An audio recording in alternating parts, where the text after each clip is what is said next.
اللہ فرماتا ہے ما یفعل اللہ بعذابکم، وہ تمہیں عذاب دے کے کیا کرے گا؟ ذرا لہجہ دیکھیے، ذرا انداز، ما یفعل اللہ بعذابکم، وہ تمہیں عذاب دے کے کیا کرے گا؟ تم اس کی مخلوق ہو، اپنے دستے قدرت سے اس نے تمہیں بنایا ہے، تو وہ تمہیں عذاب دے کے کیا کرے گا؟ اس کی ضرورت نہیں ہے کہ تمہیں عذاب دے، نہ اس کی چاہت ہے کہ تمہیں عذاب دے، کوئی خود چھلانگے لگائے تو اس کی مرضی۔ فرمایا کہ ما یفعل اللہ بعذابکم، وہ تمہیں عذاب دے کے کیا کرے گا؟ ان شکرتم و آمنتم، اگر تم شکر ادا کرو اور ایمان لاؤ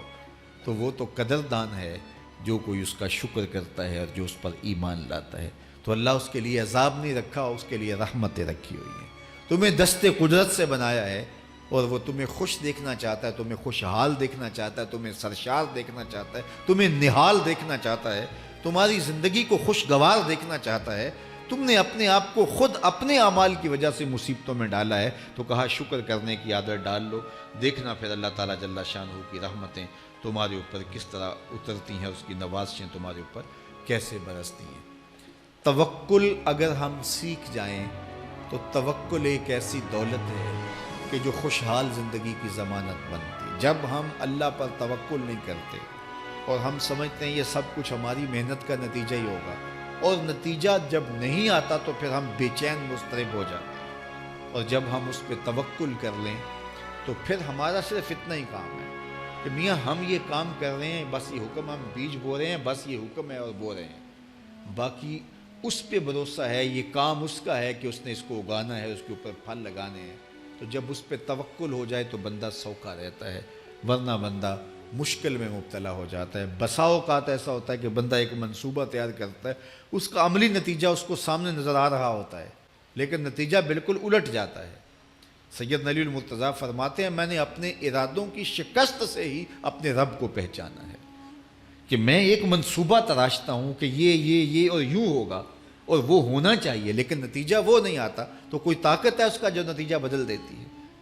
تو بندہ اس طاقت پہ یقین کرتے، اس پہ توکل کر کے جو ہے وہ اس پہ بھروسہ کر لے تو زندگی سوکھی ہو جاتی ہے۔ مغرب میں جو اللہ پر یقین نہیں رکھتے وہ خودکشی کر لیتے ہیں کہ یہ کیوں ہو گیا، ایسا نہیں ہونا چاہیے تھا، لیکن ہم خودکشی اس لیے نہیں کرتے، ہم کہتے ہیں میرا رب جس طرح چاہے اس طرح ہی ہوتا ہے، جو اس نے طے کیا ہوا ہے وہ کر کے رہتا ہے۔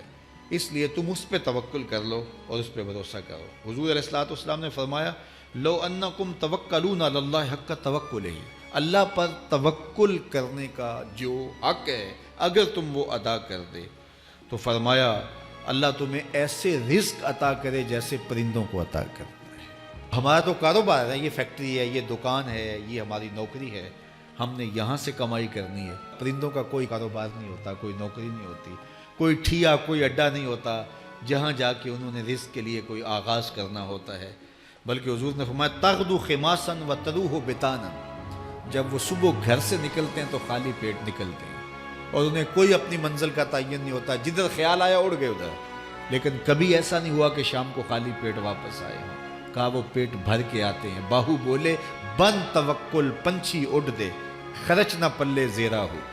جب گھر سے اڑتے ہیں تو ان کے پلے نہ کوئی خرچ ہوتا ہے، نہ راس المال ہوتا ہے، نہ کوئی اوزار ہوتے ہیں، نہ کوئی ہتھیار ہوتے ہیں، کچھ بھی نہیں ہوتا، یوں ہی گھر سے نکلتے ہیں، کبھی بھی خالی پیٹ نہیں آئے۔ فرمایا اگر اللہ پہ